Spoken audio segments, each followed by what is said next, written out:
karibu. Ni Krismasi ya mikosi ambapo watu 10 wamefariki katika ajali mbili tofauti. Huko Kakamega, ajali mbaya iliyotokea eneo la Muhonje Lugari imesababisha vifo vya watu 8 na wengine kadhaa kujeruhiwa. Vilevile katika kaunti ya Nakuru, watu 2 walifariki kwa ajali ya barabarani, sehemu ya mfululizo wa ajali zinazoendelea kuathiri wananchi wengi, huku takwimu za mamlaka ya usalama barabarani NTSA zikionyesha vifo 25 vilivyotokea katika ajali 16 tofauti kote nchini tarehe 23 mwezi huu wa Desemba. Ifuatayo ni taarifa ya Ashley Atieno ikisomwa na Paul Nabiswa. Msimu wa sikukuu za Krismasi umeanza kwa huzuni kubwa. Katika kaunti ya Kakamega, watu 8 walifia barabarani huko Muhonje, huku wengine wakijeruhiwa na baadhi kuachwa katika hali mahututi.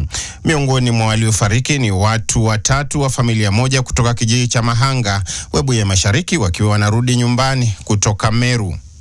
Tunalia, tumehusunika, hata hatujui tufanye nini. Hata ndugu yangu Samson kuongea hawezi. Mimi nimesikia uchungu sana kuwapoteza watoto ambaye ni Walter, Humphrey na Prince. Hawa watoto ni watoto wa jirani na ni watoto tumewalea. Hawa watoto wamekuwa watoto ambao tunatarajia watakuja kutusaidia hapo mbeleni. Baba yao sasa hana mtu wa kutegemea. Pigo hilo pia limewaathiri walimu wa shule ya upili ya Sipala na ile ya msingi ya Mahanga Pefa, ambako watoto hao walikuwa wakisoma, moja akisubiri matokeo ya kidato cha 4 na wengine wakiwa wa grade ya 5. Ile kitu sisi tunaomba drivers wakuwa waangalifu sana kwa barabara sahihi, kwa sababu hakuna haja ya kupoteza maisha ya watu kwa sababu unakimbizana pesa.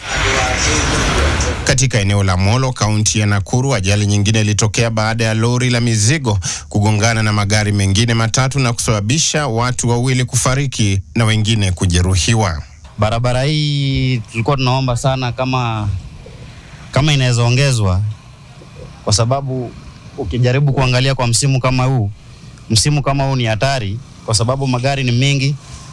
Kujaribu kuangalia yenyewe mtusaidie tu hiyo upande wa barabara sana aswa. Sachangwan na Migani kati ya maeneo hatari ya ajali katika barabara ya Nakuru Eldoret. Hali hii inaonekana kutishia usalama barabarani, na mwaka huu pekee watu 14 walifariki katika ajali nyingine katika eneo hili mwezi wa Machi.